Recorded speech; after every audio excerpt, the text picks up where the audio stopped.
Hi,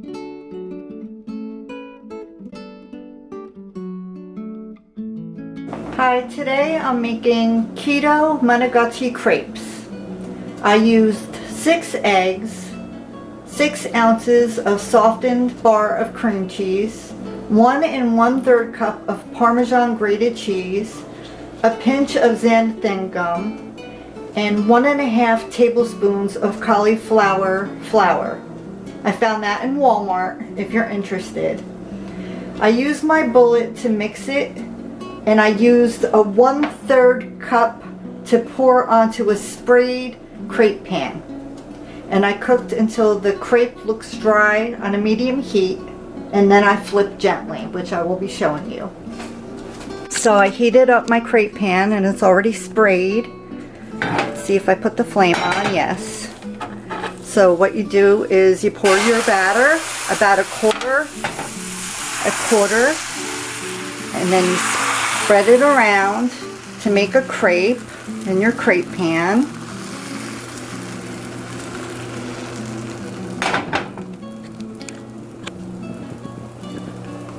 If you want to make sweet crepes for like a dessert, like you can stuff them with strawberries and whipped cream and drizzle it with sugar-free chocolate syrup. That is so awesome.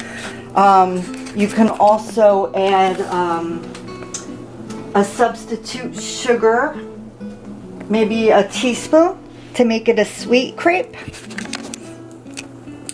So you can see it's starting to get dry on top. That means it's cooking.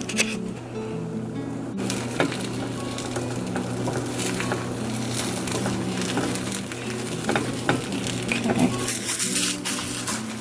Flip it just for a second.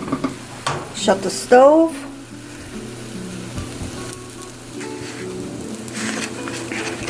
And it usually comes out like this when you flip it back. Like I flip it right into a wax paper. I got them all divided.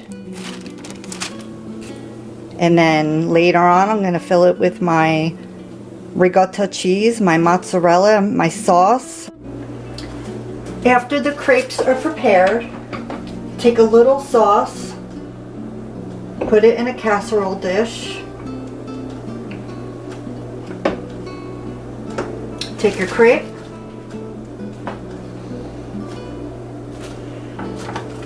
ricotta cheese, which I put parsley and garlic. You could put whatever seasoning you like. Put some down the middle.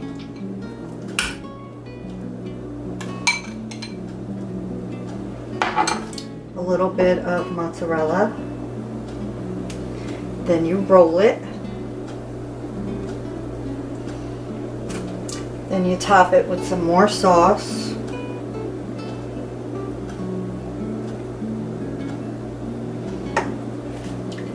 Some more mozzarella.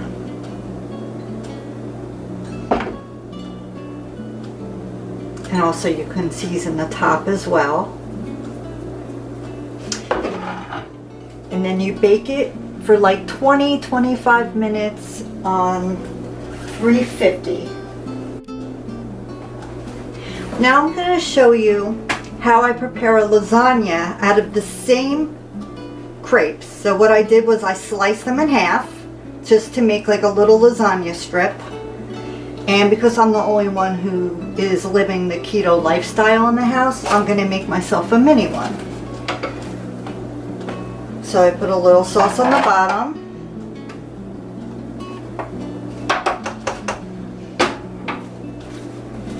One of my pastas,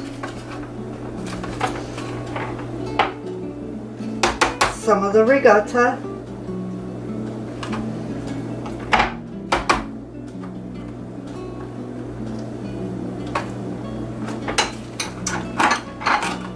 some meat, and my meat is prepared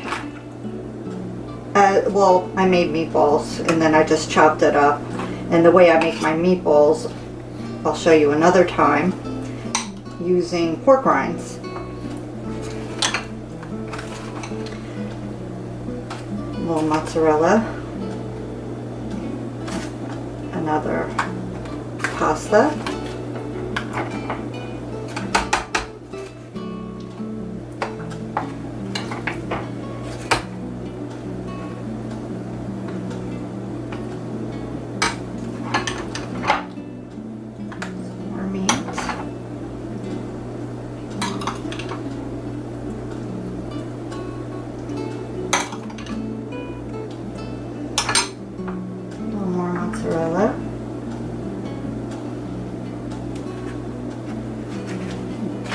That one looks better.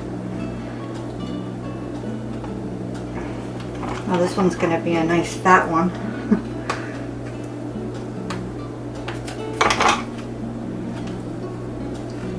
I think I'm going to use the rest of the margherita here.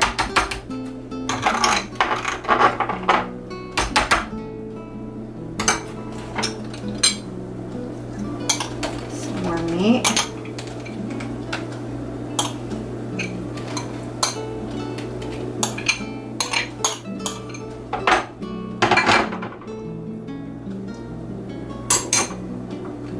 Mozzarella. I don't put sauce between it because I found even when I used to make regular lasagna for my family, it would just fall apart. So I usually just have a little sauce in the meat and then sauce on the bottom, sauce on top.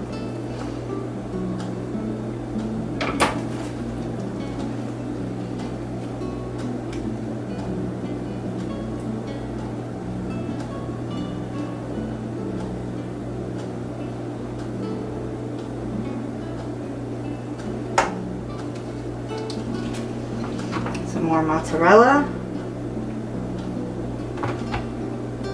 Of course, I'm going to have to bake this on another pan because it's probably going to bubble. And I would do this on 350, probably for maybe about 25-30 minutes because it's pretty high up.